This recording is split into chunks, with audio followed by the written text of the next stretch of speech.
Hello, it's me. Hello, it's me. Um, my topic for the day is my coping through the breast cancer with young children.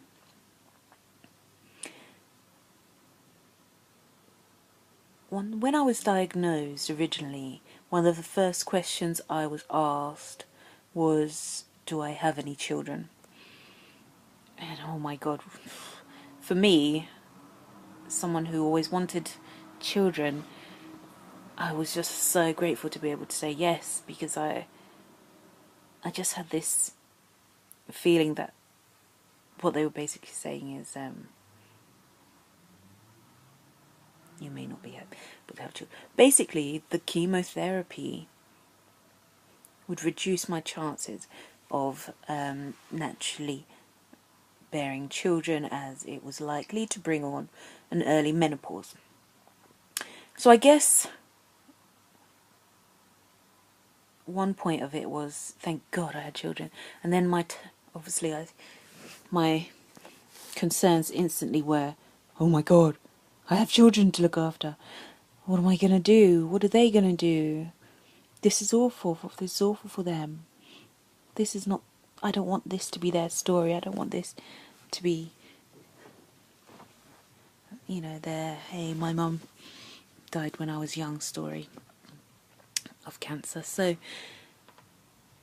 throughout this whole journey, I'll break it down a little bit. Chemotherapy and kids. I didn't feel as though I wanted to play all the time, surprisingly enough. There were many days where I was extremely tired and my creativity doesn't flow so much when I'm tired, that I realise. And therefore, the idea of playing games was not really my priority.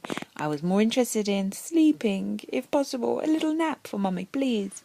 So I ended up a lot of the time in the kids' room, lying down on their bunk bed, whilst my younger one would bring an array of toys close by, and we'd try and play role play games, with the little men. And say, hello, hi, who are you, mummy, what are we doing, blah blah blah. So there was a lot of that. Unfortunately, there was probably too much screen time in our house, where I would just want a little bit of peace. So the DVDs came out, the iPads came and have stayed so far. Any form of play that would allow me to sit back a little bit without having to physically run around and hide and seek and climb on my shoulders, and those kind of games that we usually used to play rough and tumble. So it was that side of things. There's also the side when I did have some energy, just going for a walk in the park was good enough. Luckily, we live right across the road from the park. That was the good days. On the days where I really knew I couldn't cope with the two children at home, I am blessed to have amazing people around me. Family, friends, neighbours have been wonderful.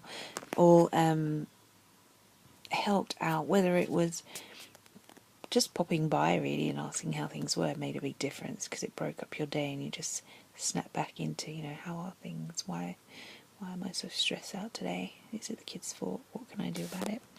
Or going for a walk in the park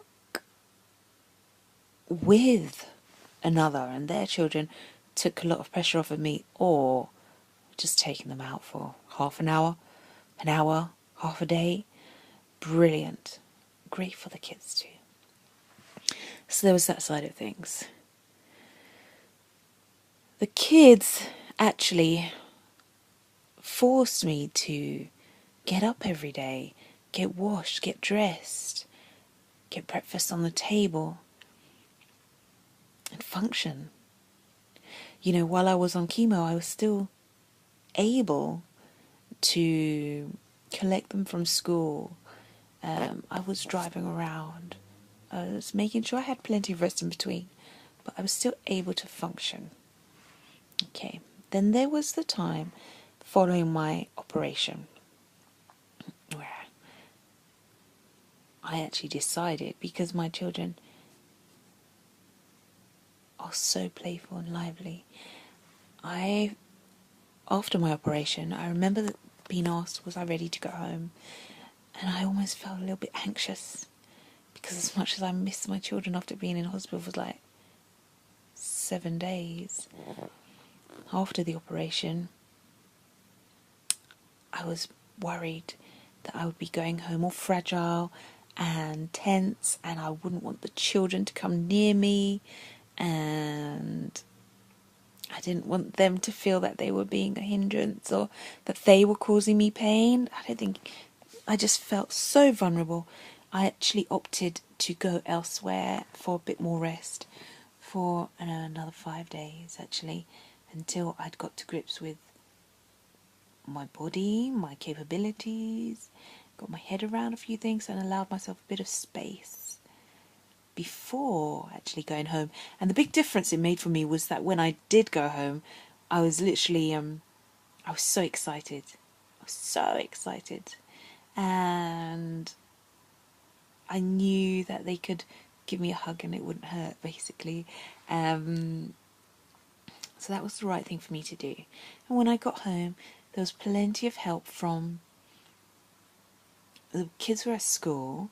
They were going to after school club. My youngest one had a wonderful friend mind them for us for after school until the same time my eldest one finished school. So those were easy times, and I just made sure we were supported throughout. So the question of how did I do this?